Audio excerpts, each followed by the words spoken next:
Hi, my name is Nigel Hamilton-Evans and this is my post office here in Boroughbridge, North Yorkshire, and I run it with my wife and one member of staff. I've been here now 10 years. When I first bought it, it was very much a post office with a few cards, quite tatty. Now it's a card shop and a post office, and it's taken me quite a while to get there. To begin with, very much trial and error, but now I think from my mistakes, I now think I've got it sorted out to be a professional card shop. The first thing that I did was I got a company called UK Greetings in to do my main occasions. Quite useful because they know how to merchandise their display. So if you know nothing about cards, think about getting one company in to look after the main bulk of your cards. Now what I've done then after that is I've got up to 10 different card companies at any one time, not necessarily the same for any length of time. And what I've found is that you have to make sure that you've got the sales mix to cover everything that the customer might need. I call this my guest beer area. In the same way as a pub would have a guest barrel of beer, I get different companies in to make sure it's fresh and make sure that the offer is there for the customer and it's changed all the time. I use lots of different companies in this card shop, and to make it fresh, I need to keep changing things. I rarely keep a range longer than a year, and you may wonder why. If somebody has bought a card from a range, the following year they may think, did I send that one to my friend, my uncle, last year?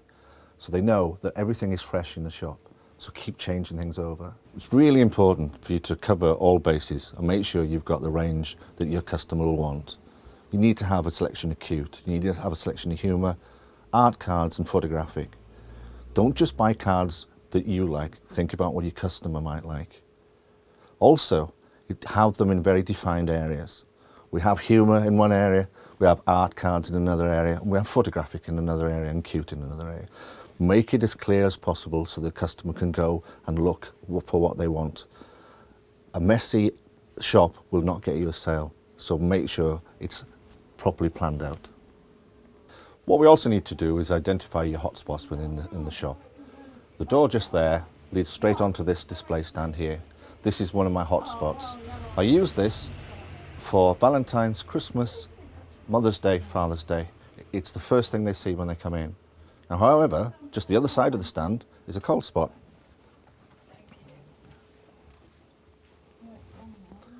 The cards here are still good stock, however, they're probably in the wrong position.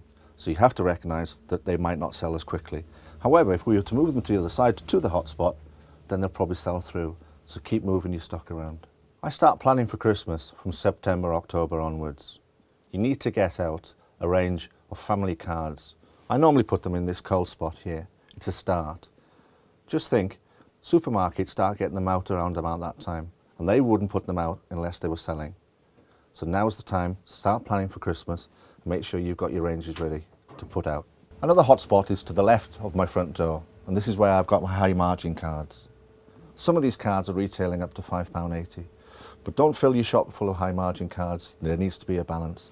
The other thing I need to show you is every card I've got in my shop is cellophane wrapped. Good reason for that. It's a very dusty road out there, and a lot of my cards get destroyed if I didn't have the cellophane around them. At any one time, I will have up to 10 different suppliers. This gives me the range that I need to satisfy the customers that I've got coming in here. People have got different tastes, companies have different designs, different styles. Not only does it make the shop more attractive, it will ensure that people come back and also tell others what a great range we've got here in Boroughbridge. People often say, where do I source my cards from? There is a free trade magazine called Progressive Greetings, and you can get a lot of information out there. And also you need to go to trade fairs. It's vitally important you go and see what's out there. And the other thing is, go to other card shops. If there's a professional card shop in your area that's doing well, go and see what they sell. Take the details and get in touch with that company. One thing I would say, you've got to be enthusiastic about your own shop. You need to know your stock inside out.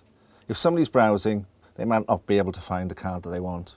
But if you know your stock, you quite often can match up a card with their needs. The other thing, when they come to the counter, do ask them, have you found everything you need today?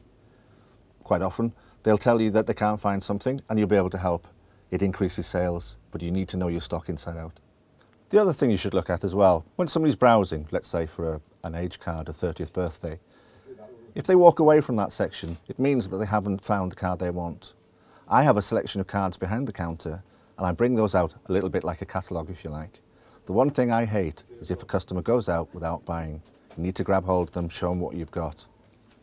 Some of you may have sales and promotions on your cards. I don't actually believe that that's worthwhile. If you have a range that's slow, it may be that it's the wrong range. If you sell those off cheaply, you might get your money back, but you don't get a full price sale. I've got some cards here that I think are pretty slow at the moment. My decision now is to take them off and replace them with something that will sell. Christmas is also an important time. After Christmas, how many of you sell your cards off cheaply? That's all it means, is you're selling next year's cards to your customers at a reduced price. You're better off not reducing the price and keeping the stock to next year. One other thing I would say to you, if you do have to get rid of a range of cards, don't give them to your local charity shop and don't sell them in the car boot sale, because they'll be buying them off the car boot or the charity shop at a reduced price. Take them elsewhere, give them to a charity shop in another town. Okay. Something pretty obvious, not only should your card shop be clean, tidy and well lit, you also need to take care on the appearance of your shop. If you've invested a lot of money in your stock, why wouldn't you have it at its full display? Make sure everything's front facing, straight and tidy. I have put myself forward as a card mentor, which I'm happy to do. You'll be able to find my details on the Retail Awareness website through Subspace Online.